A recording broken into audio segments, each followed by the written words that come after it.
You guys, hindi mapintahan yung ngiti ko.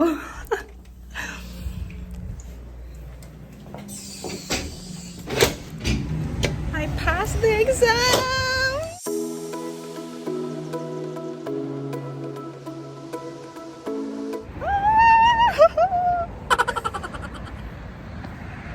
Hinihintay ko lang si Daddy, nasunduin ako. But yes, I'm so happy, grabe. Habang tinitake ko yung exam, grabe yung kaba ko. Thank you, Lord. Kala mo naman. Kala mo naman talaga. Pero ay, ano naman, syempre, hard work paid off din kasi pinagpuyatan ko rin naman din talaga yun. Nag-effort din naman ako, syempre.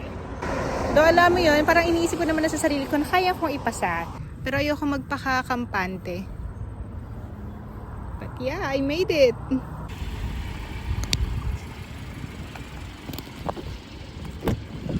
Congrats! Good job! Congrats, Mami. Let's go. Good job. Good job, Mami. Congrats.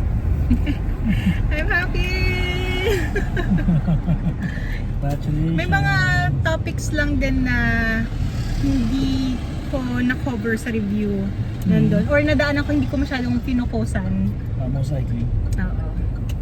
Mahaba pa yung oras kayo, para meron pa akong 1 hour. Pero nireview ko sila ulit. Pero Lahat? pinasadahan ko ulit. Oo. Oo. Maganda yung yung system nila mismo. Dahil? Kasi pwede kang mag-plug ng question pag gusto mong balikan. Oo. Tapos... Which is commonly naman na din. talaga? Oo, most of the exam na ano, kahit yung exam sa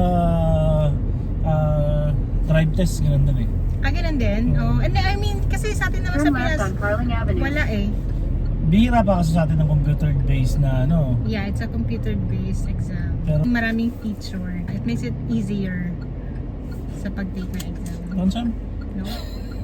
I was waiting for you. Kasi sabi ko matatagalan ka. Sabi ko kaya mo Tumambay ka muna sa akin, tumambay. doon sa may gasoline station. So okay. Good job. Congrats, Mami. Nakalimutan ko magdala ng calculator. So, paano? Pero meron silang calculator sa computer. Like Oh. system calculator.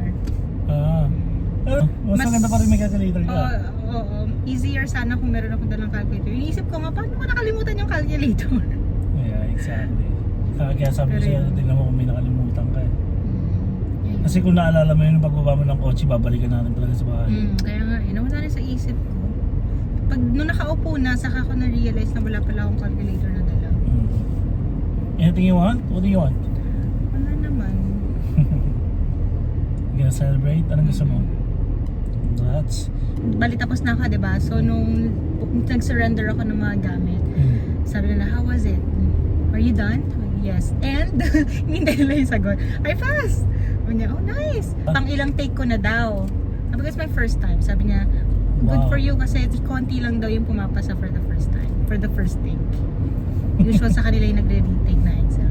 Well, it's a Filipino. Kaya rin ako kinabahan sa exam kasi nga, Most of ang your daming colleagues. nagsasabi. Yeah. Oo, halos ganun sila. Na bakit pumabagsak? Bakit nagre-retake ng exam? Ayoko naman nun kasi nga may nahabol tayong timeline eh. Yeah. So, importante sa atin yung timeline. So, kailangan kong pumasa. I don't have a choice but to really pass. Kaya Well, you kinakabahan did your ako job. kasi sinasabi nila na mahirap ipasa sa first try. I didn't have any doubt. Alam kong papasa kasi inaral mo maigi eh. Nung sinasabit ko yung exam, sabi ko, hinga na malalim. Medyo kinabahan din talaga naman ako. Takin naman ako, driving exam na yung tinake ko. Yung malalim din. Yung malalim din. Kasi mahal din ha, 100 din yun ha. Oo, yun, $100 yun pa. din ha, tapos sa Mahal ulit kasi. yun ng G1. I mean, Okay. Kauwi lang namin. Dumaan lang kami ng mall kasi ahit ako ng kilay. Anyway, yung exam na tinake ko ay for mutual funds license. And kailangan ko yun kasi I am working at a financial institution and para mag-move up, kailangan ko ng license to be able to Sell mutual offer advice and sell mutual funds investment here in Canada. So the basic requirement is, of course, you need to get your license. To do that, mayroong dalawang option to complete yung proficiency course para sa mutual fund license. Well, first is the Investment Funds in Canada course or IFC from the Canadian Securities Institute. Yun yung kinuha ko. Second is Canadian Investment Funds course or CIFC from the IFSE Institute. So sa akin, ang kinuha ko ay Investment Funds in Canada course from the Canadian Securities Institute. Binayaran ko muna yung access sa course. Then, i-reimburse naman siya ng company upon passing the exam. And then, parang 1.5 month akong nag-prepare para sa exam. So sa akin, bumili ako ng book. Kaya inabot ng 600 yung binayaran ko. Yeah. You can do it at your own pacing. So, wala namang timeline na nakalagay kung kailan mo dapat gawin per topic. So, it's up to you kung kailan mo matatapos, ganyan. Tapos, yung access mo sa course is valid for 1 year. Pero ako kasi, dahil nagmamadali nga ako, dahil may hinahabol akong position, may hinahabol akong role, para na rin, tumaas yung sahod natin, and hinahabol ko rin yung application sa, alam mo na, permanent residency. Tsaka para ma-spoil yung asawa niya. Kaya nagmadali din talaga ako na tapusin na yung exam. So, meron din sila mga binigay na quizzes per chapter and then practice exam para ma-prepare ka talaga sa actual exam. Tapos yun nga, today ako nag-take ng exam. Meron akong 3 hours to complete the test. Tapos, 100 questions na multiple choice, divided into several topics. Meron lang akong 3 attempt to pass the exam. Siyempre, hindi ko naman ginugol na ubusin ko yung 3 attempt na yon. Kaya nga din, ginugol ko yung oras ko, effort, para talaga makapag-review kasi as much as possible, gusto ko sanang pumasa agad in one take. And medyo kinabahan din kasi talaga ako kasi halos lahat ng office mate ko, bumabagsak sila sa first attempt. It's either sa second or third attempt sila pumapasa. So, medyo nadala rin ako doon. Sabi ko, bakit bumabagsak? Kaya talagang, alam mo yung nagsunog tayo ng kilay para ma-ensure natin na talagang makakapasa tayo. Nagpaahit ka ng kilay. Bakit? Nagpaahit ka ng kilay, hindi ka nagsunog. And dahil nga I am working naman at a financial institution, so basically, like I mentioned kanina, i-reimburse naman yung nagastos ko sa course na to. Medyo strict sila in terms of anong tawag dyan? Scanning.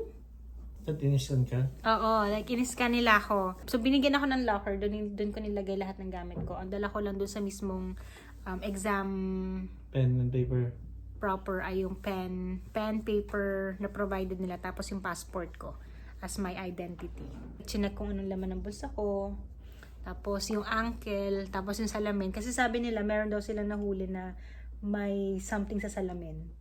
What? Yeah, oo. Ginagamit for cheating, something like Oh, that. creative. Yeah, oo, sabi niya.